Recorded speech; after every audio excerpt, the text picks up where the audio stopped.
This episode is sponsored by my friends at Bloomerang. You already know your donors care. You see it in every gift and every note that comes back with a check.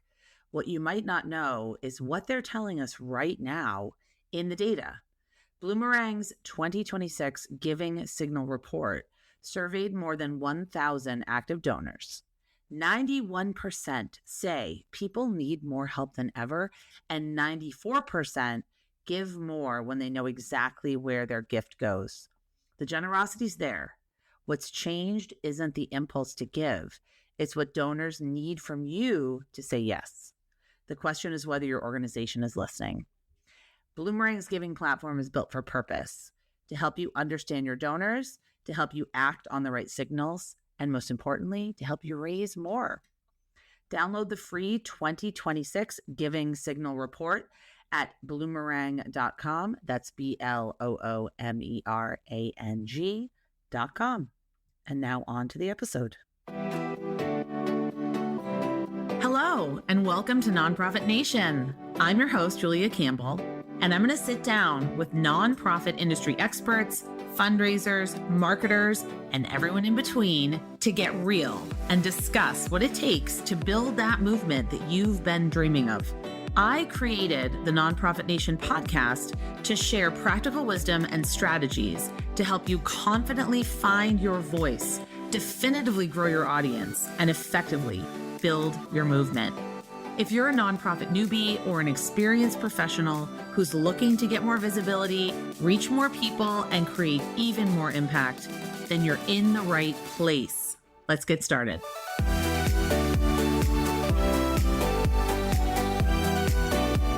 Hello, this is Julia Campbell, your host of Nonprofit Nation. The question that we are asking today: what if the nonprofit sector spent less time searching for the right answers and more time practicing the hard questions together? Today, I'm welcoming my longtime friend, collaborator, partner in crime, Tim Sarrantonio, for a conversation about the future of generosity and the bold new experiments that he is launching to help nonprofit professionals navigate this increasingly complex world. So, Tim, welcome to the podcast. Well, thank you for having me, Julia. This is so exciting. It is. I know. This is really exciting. So tell us what you're launching, and then we can get into your origin story, but I don't want to bury the lead. Oh, you don't want to bury the lead. Okay. So I am doing a little bit of a 1-2 punch, so to speak, in that there's an educational gaming system that I have designed and have been playtesting with, at this point, because of your help, say over 100 organizations, if not more than that, since December. And the intention of it is to help streamline conversations in a creative and fun way.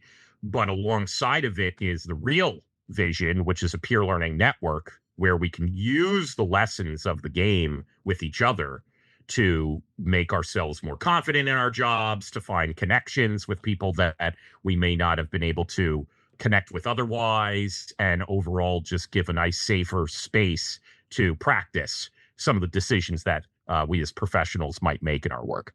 No, cool. So what problem did you see that convinced you to create the generosity spectrum? Because people that are maybe unfamiliar with your work, you spent years immersed in fundraising data and trends, working with the Fundraising Effectiveness Project, among others. So what problem did you see that caused you to create this? Well, around last year, I also had the honor of joining the Alliance for Social Trust, which is an initiative of the Aspen Institute. And I was explicitly asked to join their work group on bottom-up trust.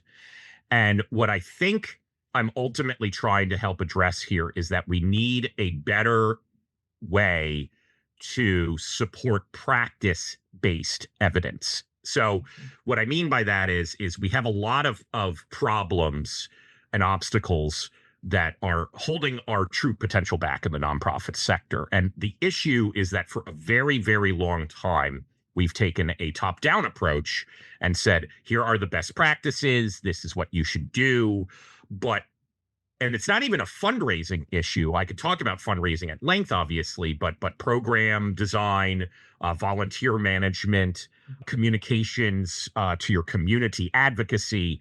What I saw, because I work with so many different people across foundations and businesses, individuals, fundraisers doing peer to peer, advocates on Capitol Hill, all of these different tables that we are having conversations, we don't have a connective tissue. We keep having the same over and over. So that's honestly the biggest problem that I'm trying to solve is I'm sick of having to re-explain the basics of generosity and identity being the most important things that people can embrace when trying to figure out how to solve a problem. And so the game just kind of makes that inherent philanthropic psychology interesting and usable. There's a lot of research that indicates that immersive experiences, because my background's in teaching, immersive experiences, hands-on, even virtual, if it's a conversation as opposed to a lecture, you're going to retain that information at a much higher rate.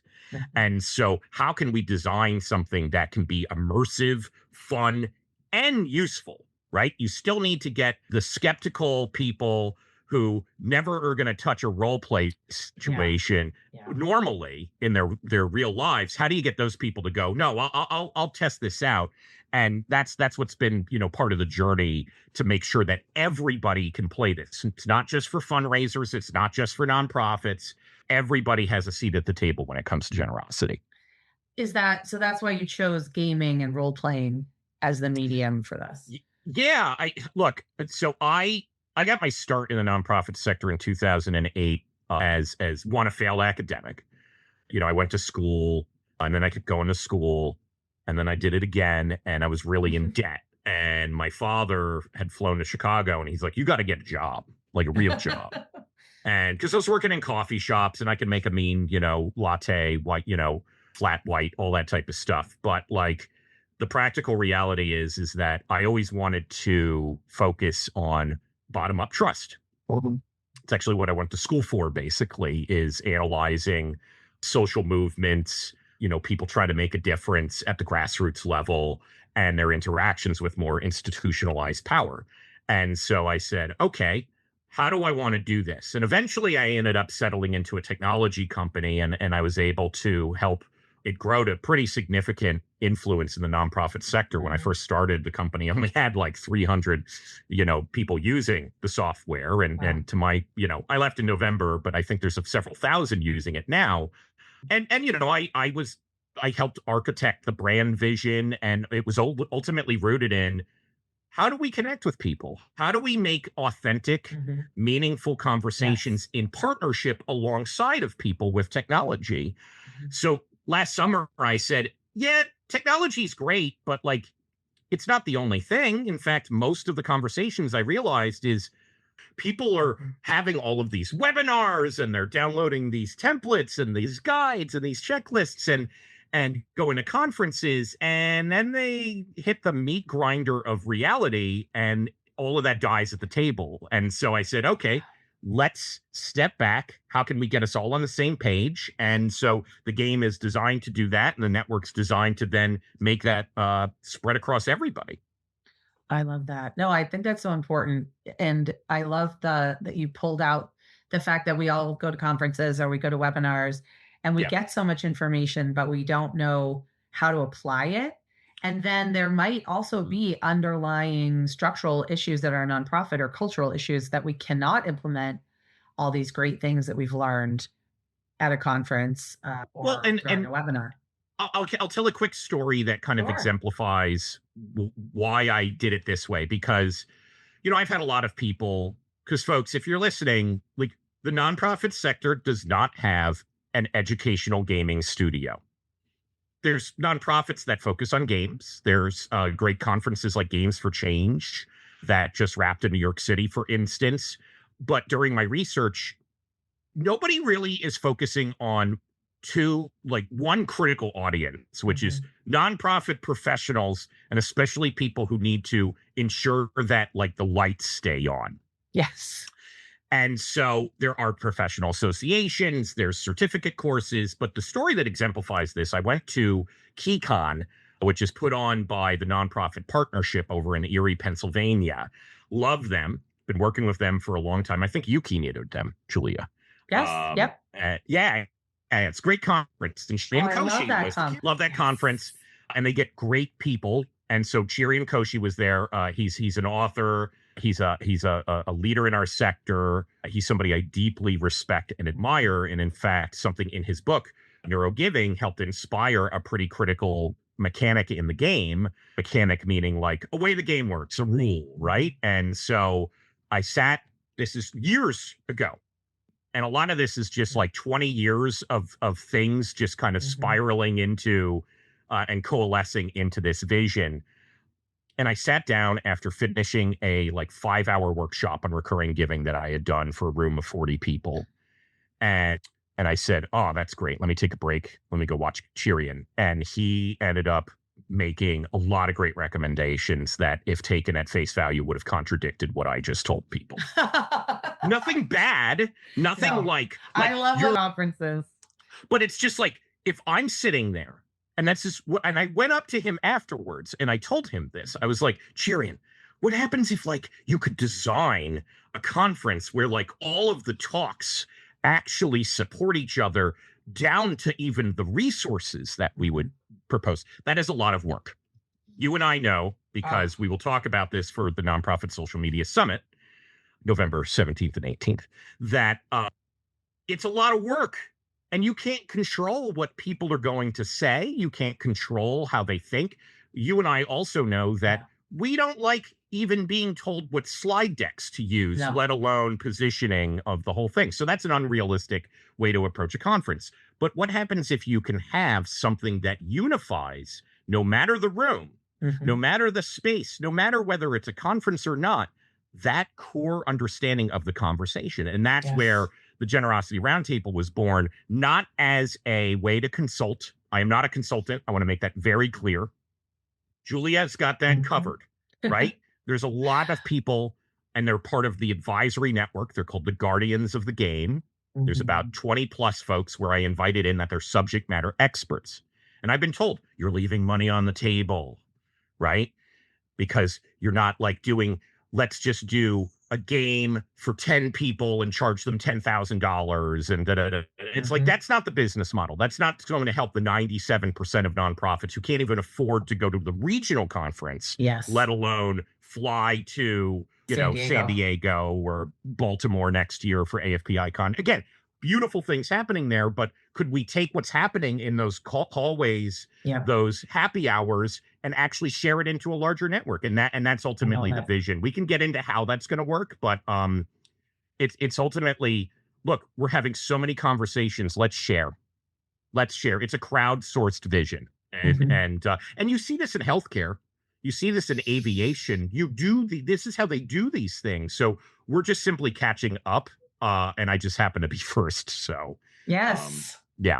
Oh my gosh. And I've been excited to really witness this from the idea that you had to like the very beginning. You're like basically the first person that like you helped birth this, because you actually got it and then have been so generous with your time, your thoughts, my random ranty phone calls. But I really believe in it, and I see it in my work. And we were just talking about maybe what kind of conversation we would want to have at the Nonprofit Social Media Summit, which is in November. Just go to nonprofitsocialmediasummit.com and you can register for free. And we're going to be playing this game. We're going to be having these discussions and integrating it throughout the summit. And I was saying, a lot of my work is talking to marketing and fundraising people. Sometimes the same person having a contradiction in their own brain. Because they have to be two different people, or maybe they are two different people. And how can they reconcile, and how can they have conversations that are not in a professional setting, that are in a more casual setting and a safer setting? So if you'll indulge me, let me take a little bit of time explaining how it works. Yes. What happens during a Generosity Roundtable session, right? Because all this talk about peer learning networks and, grand scale experiments, none of that matters if like, a small food bank in New Bedford, Massachusetts. I'm using my mother-in-law as an example here because she's also a guardian of the game, part of my advisors network. And she's kind of the person that I love to gut check, like, is this fart sniffing, which is kind of my term for like indulgence, like unnecessary, like personal indulgence. And I think especially people listening, you know, one of the things that I learned at my last job was you had to put your audience first. Right? I loved reading people like Marty Neumeier, The Brand Gap, that really talks about like a brand is not the logo, it's not the product, it's not the game that I'm building, it's the feeling that you want people to have. Yes. And so I want somebody to be able to pick this up regardless of if they consider themselves a gamer or not. And by the way, the fastest growing and largest segment of gamers are like middle-aged white women in this country. Nice. If you if you play crosswords, Wordle, right? Or Mahjong. Mahjong, right? We're starting a Mahjong chapter here where I live. Yeah.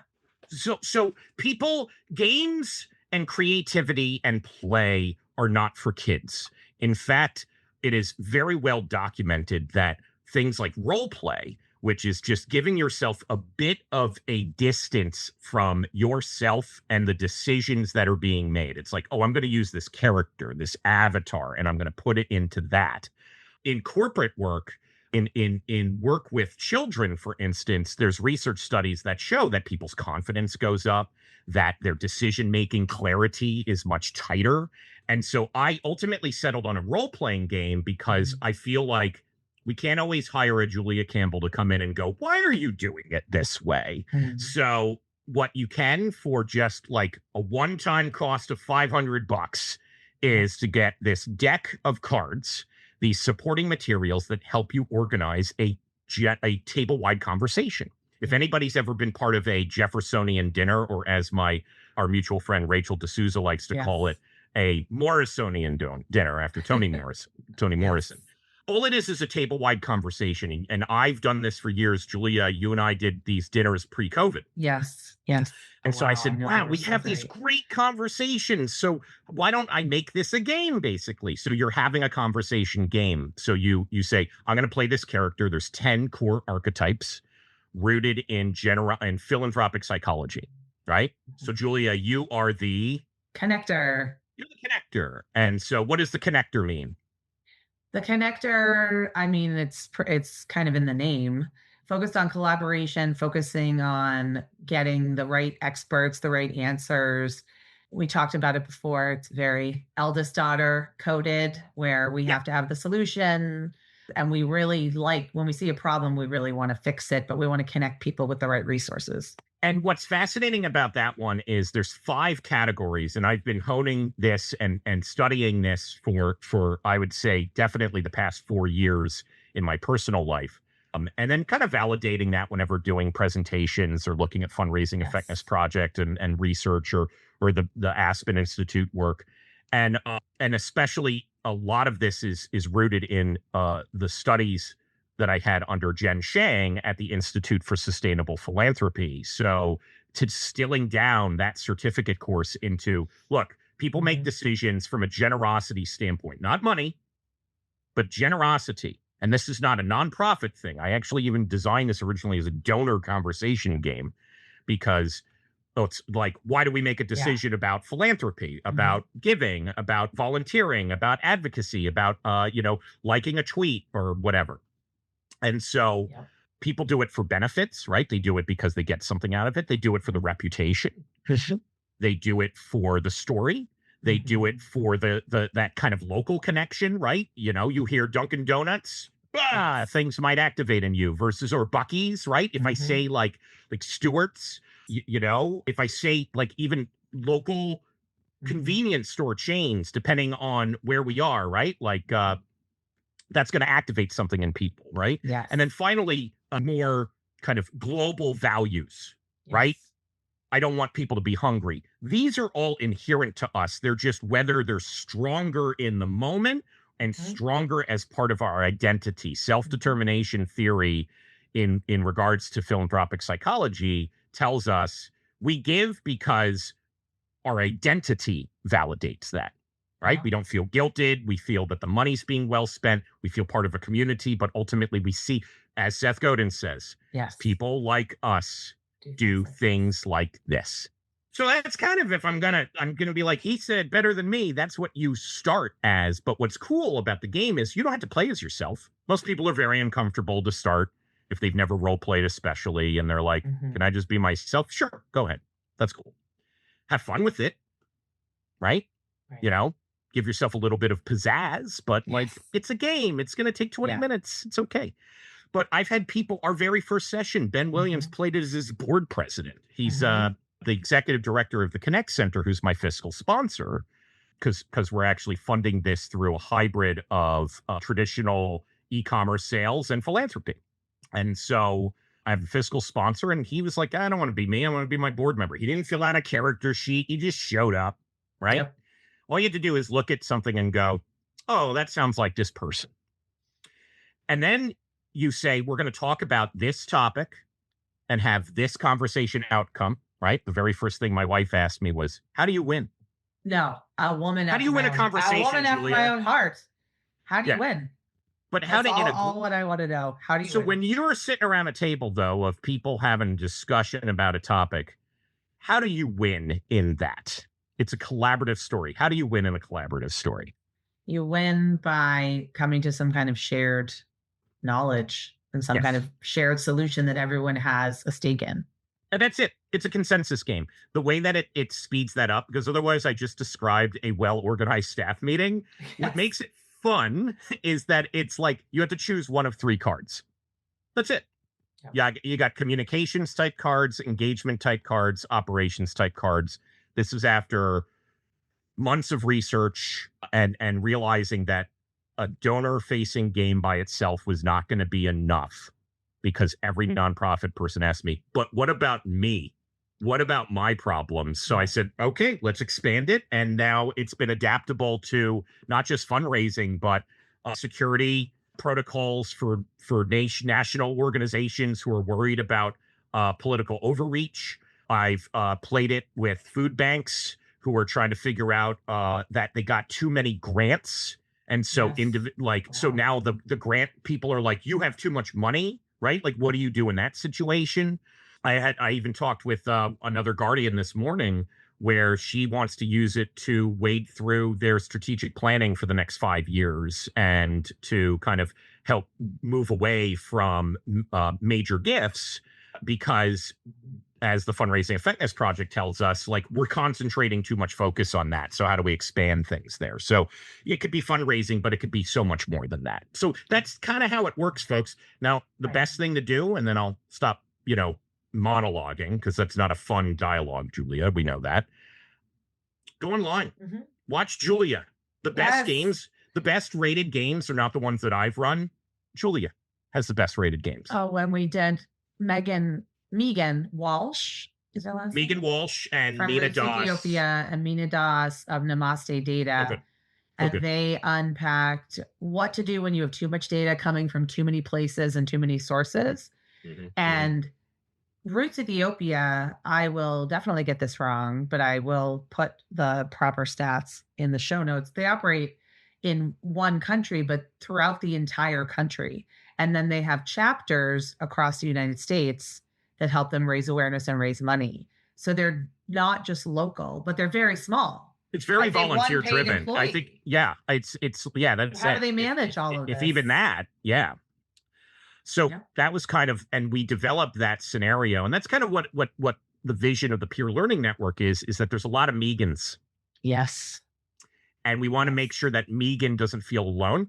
Yes. Megan gets the benefit of learning from people like Mina and Julia and the 20 plus other Guardians that we have in the network. And it's not just like consultants, right? Because a lot of times I think if you look at the traditional tech company approach right now, get a consultant up, they do a webinar, maybe you'll hear a bit about a product or a service at the end, go home and print out your checklist and maybe start working through it. We got to think differently about problem solving. So I feel that learning from a Megan is so much more powerful than sitting and listening to a webinar, in my opinion. So we're going to do those monthly virtually, culminating in a nationwide, knock on wood, game on November 18th at the Nonprofit Social Media Summit. So, and if you're on my mailing list, you'll get all that information. You can also go to generosityspectrum.org, sign up, learn more, do your archetype, get your character archetype, and really dive into what it really looks like. Tim, what has surprised people the most when they sit down and they realize there isn't one correct way to play this game? There isn't one correct answer. It's probably that. It's that I think that my tagline for this is that this is a game that takes generosity seriously. And I feel that what I mean by that is we have boxed ourselves in on what the answers are. And especially people feel that pressure because they're being told constantly, almost on a daily, if not hourly basis, that if you do not adopt AI, you're going to die. You're going to lose everything. And it's like, no, you're not. I tell you for a fact right now, you're not. Do you have to take into account? Absolutely. Absolutely. And part of the cool thing about what we're doing with artificial intelligence is using it for sense making, where I could take sessions that Julia and I have played and compare and contrast that against other workshops, other sessions that people like Floyd Jones might play, or Amber Melanie Smith, or Tim Parsons from Idealist. Like, these are people who are going to help share in. And AI can help analyze that type of stuff, but we're just constantly being told we're going to get left behind. And Mina said something unrelated to our work here, but it stuck with me. She's like, this is a train and the train's going to come back. And you can get on the train. And so I just want people to feel that they have a space where they can fail, right? I've screwed up so many things getting this off the ground, folks, right? Like paying fines because I didn't understand New York sales tax, for instance, right? It was just like I took out a thing and I wasn't supposed to take out a thing, and now I'm good. Like, everything's on the up and up financially, by the way. But like, you know, it's learning. It's learning. It's just like, okay, pay the $50 fine because I filed a piece of paperwork late. Okay, good, right? Like, no harm, no foul. It's okay. We're going to learn. And we need that type of environment for nonprofit people. I keep going back. And there's another, one of our launch partners is Sanjay Bindra of the Give Study. He's done some really amazing work with his small nonprofit. And he talks about, he's in healthcare. And he's like, we have this in healthcare all the time. Like, doctors you're not going to let a surgeon practice on somebody for the first time, right? So why are we doing that with like generosity, which is even more inherent and vibrant within all of us? Like, not everybody can be a doctor, but everybody can be generous. Everybody is inherently.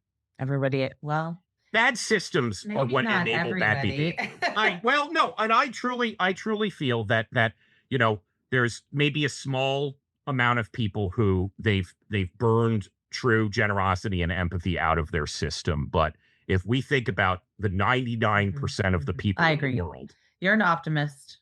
I am an optimist, and reality is that it's inherent to all of us. And even when I've had some struggles, right? Like, corporate America is kind of weird, especially now with AI, folks. And the reality is that we need more spaces where you can take risks with people that understand you. And that's all I want to build. And that's what I'm so, honored to be able to work with people like you to do that. But it's okay. Like, we'll figure it out. It's working really well so far, though. Well, let's talk about the Nonprofit Social Media Summit, which we are also working on together. Yeah. What made you, I know you've been a part of it from the very, very, very beginning, 2019. Yeah. What made you think that this community was the right home for the roundtable? You and I have talked for years that I've been obsessed with getting an in-person component to it. Yes. And so, because we're getting back to in-person things now. We are. There's a lot of like I pay attention a lot to cultural trends. I if you've ever watched me speak, watch me write, I try to tie a lot of LinkedIn stuff where I tie popular culture into how people understand all of this, right? Like I draw a lot of inspiration from Lego, Nintendo, Disney, entertainment companies. Again, I am not a consultant. I'm a game studio. Mhm. And so it needs to feel fun. That is the number one word that gets used for our work is fun. And so if we're going to live through the definition that my daughter Maggie gave me Mhm. this past weekend of fun, I want people who are participating in the summit, for instance, I said, Maggie, what does fun mean to you? And she goes, it's doing something you enjoy and you get to participate in. Oh, I And want to she used just the word, do a she used survey the and word ask a bunch participate. of kids what they think fun means.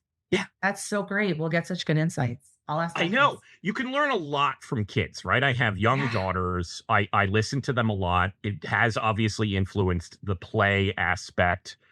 Is it cool to get Lego Serious Play certified and, Very just cool. hang out with my daughters and get Legos and have new Lego friends? Yeah. But the summit itself, it's a virtual conference. So how do we not only take the virtual play sessions that we've been doing thanks to our partnership with Bloomerang, right? Like we were able to get this off the ground early because Bloomerang believed in the vision, not only for the virtual summit, but for the in-person. And so the idea is everybody who participates and hosts a game in their own community. You could go to a bar, you can go to a coffee shop, you can go to a picnic. It's going to be in November, so maybe you're probably going to be Right. indoors, depending on where you are. Oh, yeah. But, we got our friends in Texas and Louisiana and stuff like that. San Diego, Caitlin Wyatt, right? And we're going to give everybody the same game to play. And we're going to have everybody share the results of their game because I've been able to figure out 2 simple sheets. Mhm. It's like, fill this out, scan it, take a picture of it. That's it. That's all I need. And that's actually because I've been able to work with Giving Tuesday. They gave me a grant for Together Tuesday to even do some of this stuff in person. So I've been testing these. So you're not a guinea pig if you join us on November 18th. Right. And so everybody who wants to host a game, you'll be able to participate. And we got some extra special goodies planned for you as well, just by being part of the host network. So I can't wait to kind of roll that out. Yes. But yeah. So We'll figure out that game a little bit later after we listen to our community. I have an idea of where I want to have my event. It is In a the Boston area, gaming right? bar restaurant. Yes, and it's in Beverly, Mass. It's called the Castle. So, by the way, I have not approached them, but it's right off the train station. So, if you are in Boston, you can just take the train to Beverly. It's really half an hour, maybe. Cool. And it's jealous, but literally I next have to the train station, so it's accessible to pretty much everybody. And it's an awesome place. It's an awesome The only place. drawback is that we're going to be separate I know. because we have to. I have to cover upstate New York, and I'm very excited to do that. But Yeah. and that's what's kind of cool is that we have some businesses coming in who are also wanting to beyond just kind of traditional, sponsorship type stuff. It's like we even have some businesses who they're just sick of getting golf sponsorship requests. So my local chiropractor is even going to be able to be part of the table because they're like, we'll donate. Let's get matched up with a nonprofit and they'll get the box. I would love to have then Mike at Huzik Family Practice come on in to our local game and be part of that, right? Like we have to build. One of the most influential things that I did earlier this year was go to Knutpunkt, which is a Nordic live action role-playing conference. Yep. I was in Göteborg, Sweden. And Nordic LARPing is if you don't know what live action role-playing is, it's like, don't worry, we're not trying to get anybody to do that at this point. But it's like, I'm going to dress up, I'm going to immerse myself in person and play potentially even a whole weekend game. There's a lot that doesn't apply yet to our work here, right? I got to stress folks. If I came back and start talking about like, we're going to dress up for the weekend and make, it's like, no. I do always enjoy a theme and dressing up. Well, I have one host, part of the Advisors Network, who wants to do a simulation of a gala gone wrong. Oh. We will get there. We need to build our safety mechanisms in. We need to ensure that the resources are there for that type of stuff. But I think the biggest thing that I learned there is one about possibilities, right? Like imagine the different ways that we can learn together just through that idea alone. But the most powerful thing I learned there was they'd leave a seat at a table always open. If you're at the conference and you sit down at a table and it is full, it is your responsibility as the last person who sat down to go get another chair. Oh, I got to actually do this when I was in AFP Icon in San Diego. I went to the Give Butter party. I was there with Marcus Cunningham. He's out in Texas. He's my Fort Worth, guardian of the game. And we were sitting down. A bunch of people sat down. All the chairs were taken. And I ran over and I put another chair right next.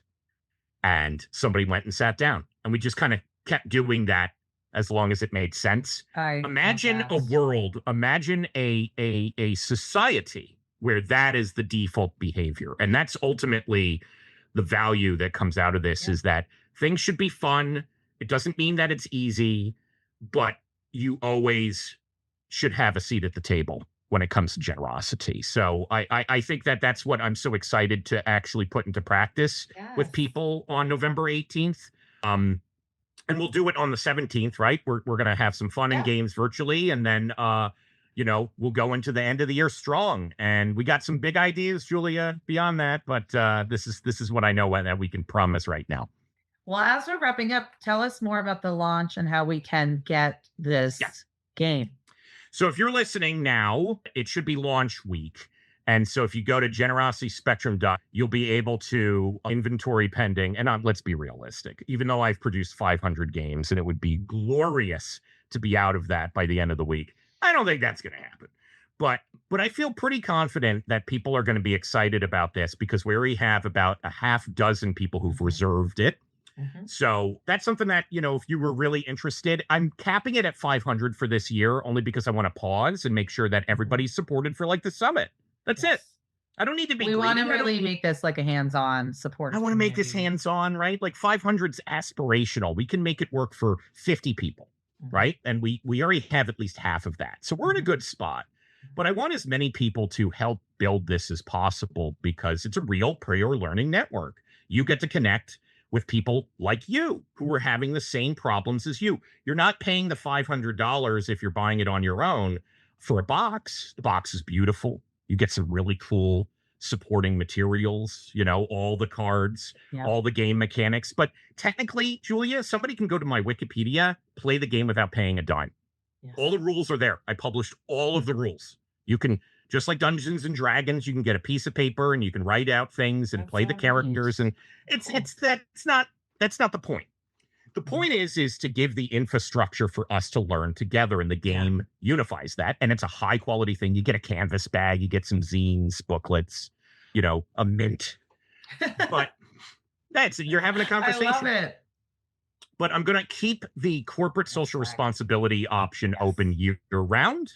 This is where a business of any size or an individual can donate through our fiscal sponsor, the Connect Center, and Peer Learning Spaces Fund funds a box. So Julia and the other guardians of the game, if people don't have a nonprofit that they've already said, I want this organization to get it, we will match them with a nonprofit in an under-recognized community that matches their generosity identity. I plan on doing interviews with the people who sponsor boxes.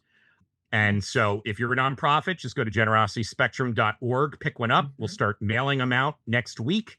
If you're listening to this after launch, pending inventory, we'll open it up back in September and November. It's always going to be aligned with our Road to the Summit campaign. Again, thanks to Bloomerang, I wouldn't be able to have done any of this. So we love Bloomerang. We love Bloomerang. Who would have thought those words coming out of my? Well, I've always loved Bloomerang because they've supported the fundraising effectiveness project, but now I have a different relationship, and that's fun, right? It's not about an individual tech company, and that's the companies who really get that, like Bloomerang, Good United, Donor Perfect, Better Unite, ClickBid. These are people who have stepped up, and I'm so grateful for them believing in it. And so that's going to be an opportunity too. Hey, tell your board member, if you don't have $500 yourself, get your board member to go gift it to you. Yep. Or work with one of your corporate sponsors, because that's a really great tangible thing. Like you were saying, the CSR piece, that your chiropractor really wanted something more tangible Yeah, and then a also golf something that sponsorship. was Yeah. that they could use in perpetuity. So, something that is And will be used forever. we have to think about this holistically. So the biggest thing is I'm talking with some foundations, for instance. There's some grants that I've submitted for, because that's the real power, to be intentional about, okay, let's draw a circle around this community. Like, imagine, Julia, that you get the capacity where, like, we're going to do a dedicated nationwide social media study on how nonprofits do things, right? Like, we need help. We need philanthropic support to do that, because if we rely on our corporate partners, they're going to ask for lists for all of that stuff. Uh-huh. And that's great for certain things, right? We are so excited when people opt in and do that, because that's how we approach our community is, you want to be here, be here. But research needs to be protected from kind of transactional influence. And that's where I'm excited about the long-term vision here, is building that peer learning research infrastructure so we can Yes. all learn together without worrying, what's happening to my data. So that's very important to me. That's where the Fundraising Effectiveness Project, Giving Tuesday, has helped me, and then Giving Tuesday is part of my work here. So this is going to be something that I'm extraordinarily excited to see where we go.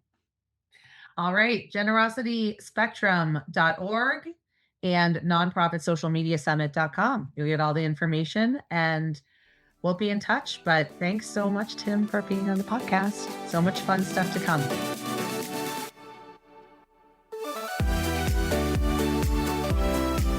Well, hey there.